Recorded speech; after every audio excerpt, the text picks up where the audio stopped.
Hello friends, near and far, dear to my heart. I'm Victoria with the Lion Soul Tarot. This reading will be for Virgo and all Virgo placements found within your birth chart or wherever you have 6th house influence in your chart.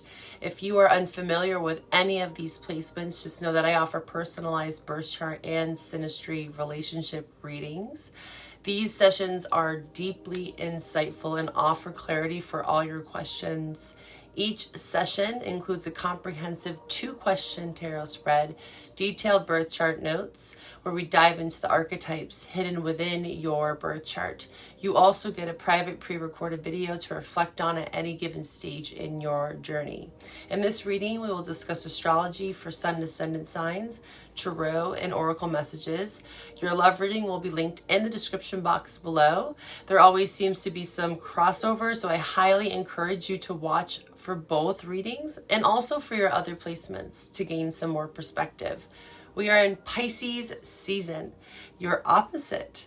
This is a month of dreams, imagination, culmination as we plant and sow new seeds into spring. Depending on where you are in the world, these seasonal shifts may look and appear different, but it all reflects change on the cyclical wheel of life. We have a full moon lunar eclipse in Libra to mark this new landscape we are entering at the end of the month. During eclipses and an eclipse month, it's crucial to pay attention to your north and south nodes, your natal placements. So this month I'm offering a $20 special lunar node reading where we're going to focus in on your natal birth chart nodes and how they're being activated during this 1.5-year cycle. Pisces season really asks us to get in touch and in tune with ourselves. What have we encountered and learned since our last lunar node activation in October? Pisces wants you to dig deep into the uncomfortably comforting abyss, deepening our connection with ourselves and therefore with others with no strings attached, untethered and free. We may feel a little dreamy during this time, and this is exactly where the magic happens. Now, Virgo, let's get into your March reading. Hi, Virgo, and welcome to the space. Thank you for joining me here. Thank you for confiding in me. These messages may resonate, they may not. If they don't, check back next month. I'm highly encouraging all of my viewers to watch their October readings on my channel because that was the last lunar node activation, and I will link that below for you. Let me put a note here to remember to do that for you if you feel so inclined. Virgo, so when you look at the wheel, Pisces is your opposite. There's a lot to learn about your opposite, right? And usually, right, when we think of opposites, you know, opposites attract, that kind of thing. But with astrology, the key message that I take from our opposite on the wheel is that there's actually a lot of shared similarities, but there's like 1 or 2 stark differences. And those differences are where the lessons are. So there's a lot to learn from your opposite, okay? And so you might have Pisces friends. Where do you have Pisces in your chart? You might have nodes in Pisces, right? This is why birth chart readings are so crucial. And I believe when I do tarot that it's so important to also bring in the birth chart so you have more of a personalized, holistic view, okay? A little bit more in touch and in tune with your unique journey, right? Because your birth chart is your own. It's like your thumbprint, right? So Virgo, we are in Pisces season and we're flowing out of this Aquarius influence with Venus in Aquarius ending March 11th. As of today, I believe is March 11th. And then Mars in Aquarius on the 22nd. So I'm mainly going to focus on the Piscean energy because also the new moon that we just had on the 10th was in Pisces. So the 7th house influence for you. If you're new to astrology, of course, I'll do my best to describe this, right? So 7th house is the house of partnership. It is Libra energy. And we also have this Libra full moon eclipse at the end of the month. So lots of this concepts around relationships, how we relate with others. And it's not just intimate partnerships. This is friendships, coworkers, colleagues, how we relate to the world, how we show up in the world, and how we bring harmony and balance into relationships, right? So 7th house is at the forefront for you this month, and you could be dealing with an Aries or an air sign that just popped out. I felt called to pull from this deck, which I don't use often. It's my zodiac oracle. Sometimes it's just the energy that you're encompassing if you're not dealing with that sign, but I want to shuffle here for you real quick. Virgo, what are the main signs or energies that Virgo could be dealing with this month or need to be encompassing, right? It could go either way for you. So Virgo, let's see here. Virgo, what do we have for Virgo for March? Please show me what I need to see for my Virgo viewers. Virgo viewers, what is it that they need to know for the month of March?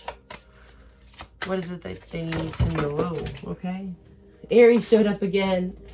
Strong Aries and Sun, so a fire sign of sorts, but strong Aries. Okay, where do you have Aries in your chart? Are you dealing with an Aries?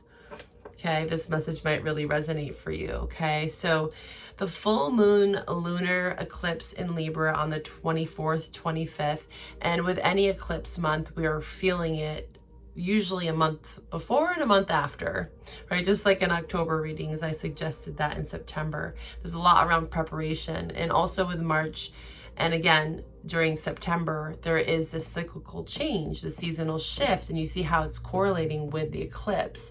So with the seasonal shifts, there comes this eclipse. It's like a radical shifts in many different ways, not just on a micro level, but on a macro level, and nature, right? We're all connected. There's this interconnectedness in astrology, you know, and how everything kind of syncs up simultaneously, coincidentally, but it's really not a coincidence. There's this interconnectedness there. So we are experiencing yet another seasonal shift wherever you are in the world. And this full moon lunar eclipse is in your 2nd house. So it talks about what you have. It's Taurus energy. You could be dealing with a Taurus. Also, where do you have Taurus in your chart? Where do you have 2nd house influence in your chart? Okay, these are things to look into. And if you're unfamiliar with these things, just know that I do offer comprehensive birth chart readings. You can find that information below. So 2nd house also talks about emotional security, right? It's not just material. Yes, it is the day-to-day income, our resources, but it's also how we utilize the resources around us. I highly encourage people with 2nd house influence to learn how to need less, right? Practicing minimalism and how that may look. Doesn't have to be so extreme, but learning how to detach from the material things that you thought might have brought you comfort. And maybe you're having a shift in perspective around relationships in general and the emotional security and stability that is required in order to have a healthy, cohesive relationship, okay? So those are some themes that might be coming up for you.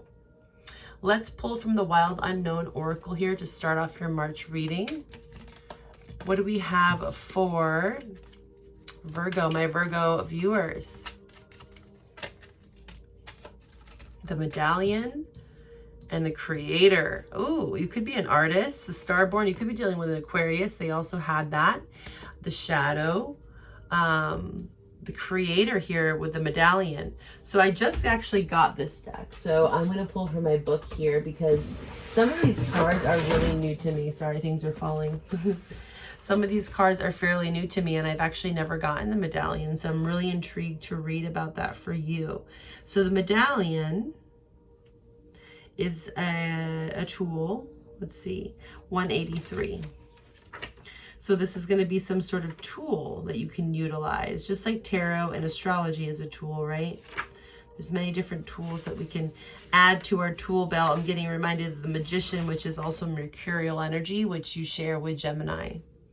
So it says here, the passing of the sacred object is an ancient ritual with families, between lovers and tribes across the globe. We gift lovers treasures, keepsakes, sub-kind. This could be something of importance, maybe something passed down to you that you hold very true to you.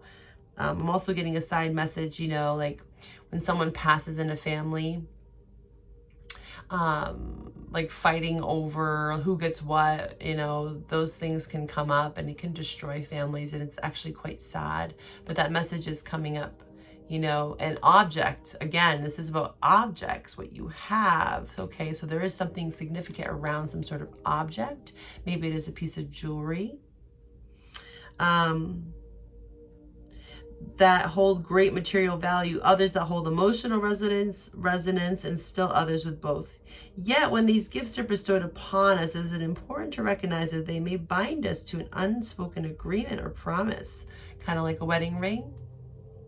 When the medallion card appears, be aware of how the object you hold dear may be embedded with unconscious energy or expectations. Interesting. Materials hold consciousness. And it's time to reconcile the vibration of the object around you. What do you covet and collect? Why? So almost like hoarding energy. This is that second house. I have material things. Maybe you're learning again about what you truly need and how you can really get by with less. Less is more is what I'm hearing. But there is something about tradition, you know, inheritance also. Do you believe that objects contain supernatural properties? So this could be about crystals or just something that was gifted to you that holds some sort of meaning. Maybe you are a creator and maybe you are creating this object. Interesting. That could be one storyline, but there's something that you are creating here. We're going to dive into it a bit deeper into the tarot. I'm being called to use the 78 elemental deck for you. Let's see. What are you creating this month? What is Virgo creating? Piscean energy is a very creative month. You know, it's very dreamy. It's 12th house. It's the void. It's the abyss. It's the depths of the ocean. It can make us feel a bit sedated. You know, has a sedated effect. Very dreamy. So the shadow side of that is, you know, holding boundaries. Also rest. Rest, recuperation is very important as we plant new seeds into our new seasons of life. But you're creating something here. What's going on here? Show me. Creating a new idea around, again, emotional fulfillment, relationships, 10 of Cups, 10 of Swords. You have 2 10s here, which signify endings, but I think that with them being in reverse with the Strength, you are also strategizing some sort of judgment call here, Virgo. I feel like you're trying to find the strength. It also is a strength year. 2024 breaks down to an 8. If you follow me on Instagram, I have a lot of supportive content. And I did a reading there on what the meaning of 2024 is in the Strength card that's showing up. So it's looking like you've had to tame yourself in some way, but you're finally getting this judgment. Like Judgment card signifies, you know, in this imagery, this woman doesn't want to have to make this judgment call, but she knows from the depths of her soul that there's something that needs to change. Right? And there's support, there's guidance from her allies, ancestors, spirit, whatever you believe in, intuition. You know, there's a nudge here that something is imbalanced when it comes to a family dynamic, even 10 of Cups. But the 10 of Cups also talks about fantasy, because the 10 of Cups, 10 of Pentacles, they hold similar meanings, but they're different, right? 10 of Pentacles is more like material, traditional values, beliefs, and that takes a lot to uphold. Any sort of 10 takes a lot of energy. It's the last of the suit, right? 0 to 10, ace to 10. So the 10, it shows that there has been a lot of energy or something involved in this dynamic or in your life, circumstances, etc. This is a general reading, right? But with it in reverse, it's almost like with Judgment, maybe you are going back to something, reflecting on something from the past, because Judgment can talk about reconciliation, a need to look at something, even though it might be challenging here. Perseverance is showing up strongly as well. I want to clarify this 10 of Cups in reverse. But what I was getting at with the 10 of Cups is like, you know, it's the ultimate fantasy. And Piscean energy can be very like magical, whimsical, you know, dreamy. So we can have a lot of this like illusions, and when I think of Piscean energy, getting caught in the abstract, you know, needing to ground yourself here, finding some sort of stability, practicing being resourceful, and balancing and taming something in your life with a strength in reverse. Befriending the beast, getting to know your fears, your shadows. You know, in February, we had this Pluto and Aquarius transit. You can look back to the February reading. If you're new to my channel, if you haven't watched that reading, you can watch that one as well for some more insight. But also, please watch the October reading if this is resonating for you, Virgo. So what is this Ten of Cups about? In reverse, please show me for Virgo. Please show me, my Virgo viewers. What is this Ten of Cups about? What is this Ten of Cups about? Yeah, there's the tools. Remember we saw the medallion, I was talking about the magician, so there it is. So you do have the resources, the tools, the ability, the capacity. This is Mercurial energy, although it is symbolized by Gemini, is definitely governed and ruled by Mercury, which is also your ruling planet. So this is your energy as well, okay? You hold the power. You can make your imagination real. So there's something around a fantasy, an idea, a concept around some sort of family, tradition, belief, emotional happiness. You know, maybe now you are starting to question with the 7th house influence, like what you thought had meaning. Maybe, again, material items, something of material. It could be even a home, you know, and you're starting to see that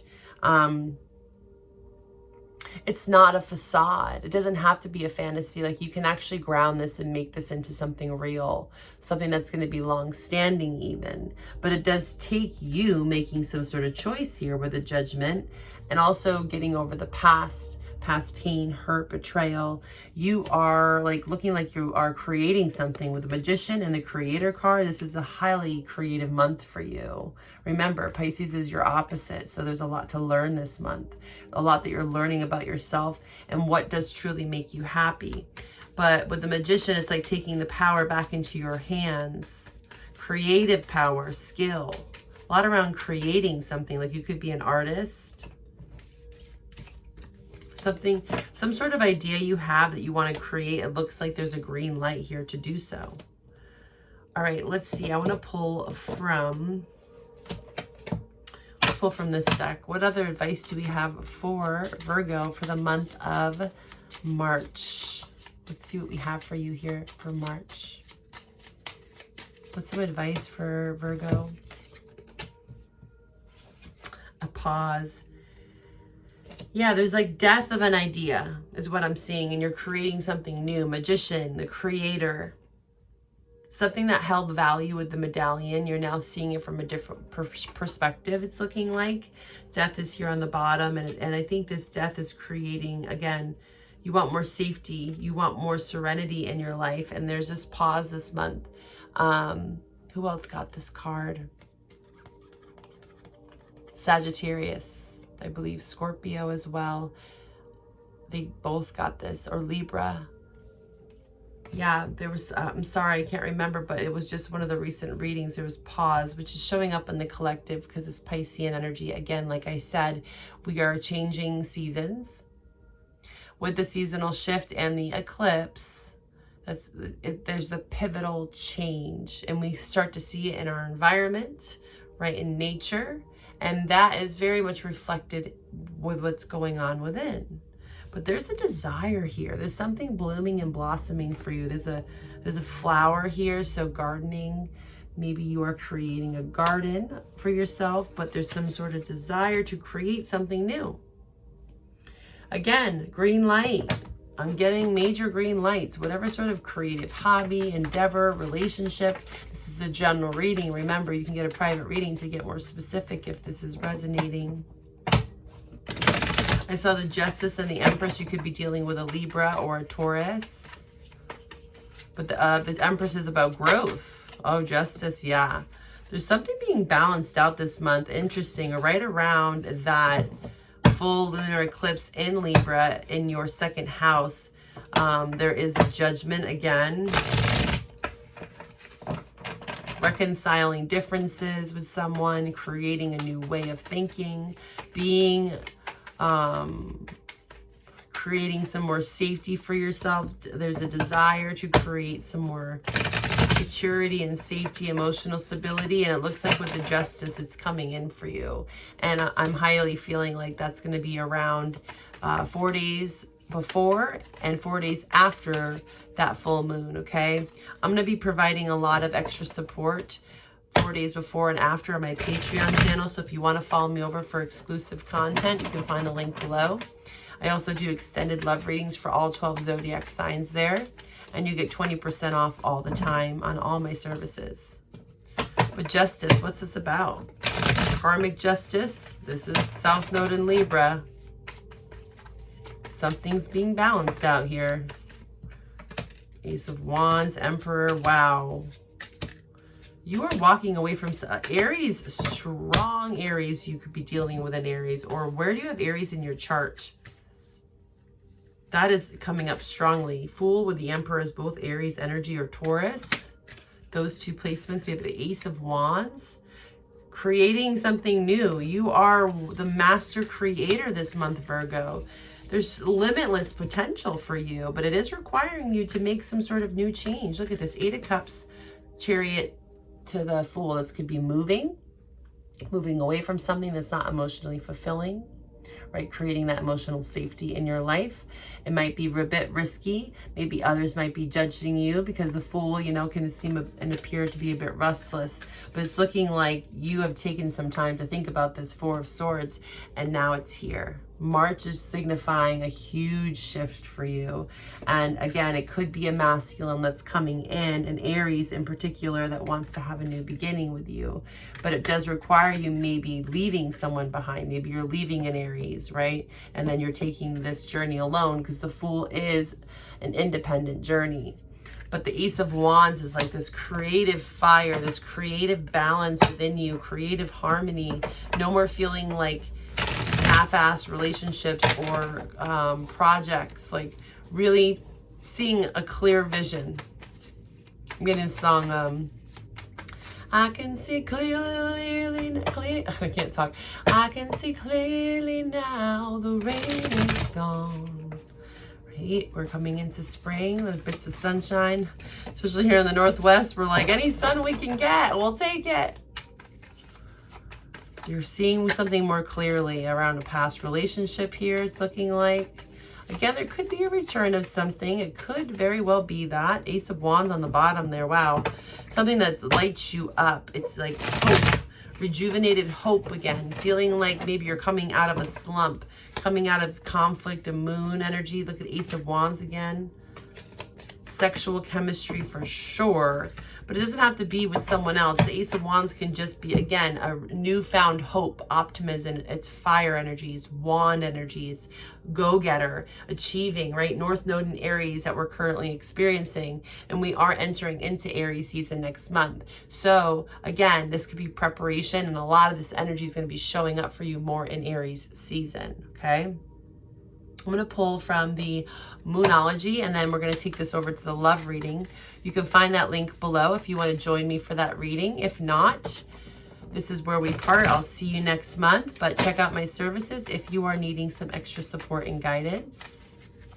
There seems to be crossover with both readings, so I always encourage you to watch both. But let's see here for the Moonology. The Moonology. What do we have for advice for Virgo? Virgo. What do we have for you, Virgo? Hold your vision. A tough cycle is ending. Be bold, make the first move. Yeah, hold your vision. Whatever you are creating, do it. Just do it. You know, I really feel that for you. You're creating something really beautiful for yourself. And I'm really proud of you, I have to say. I love seeing this creative energy, birthing something new into the world. This literally could be having a child, but again, it could be a career endeavor, a relationship.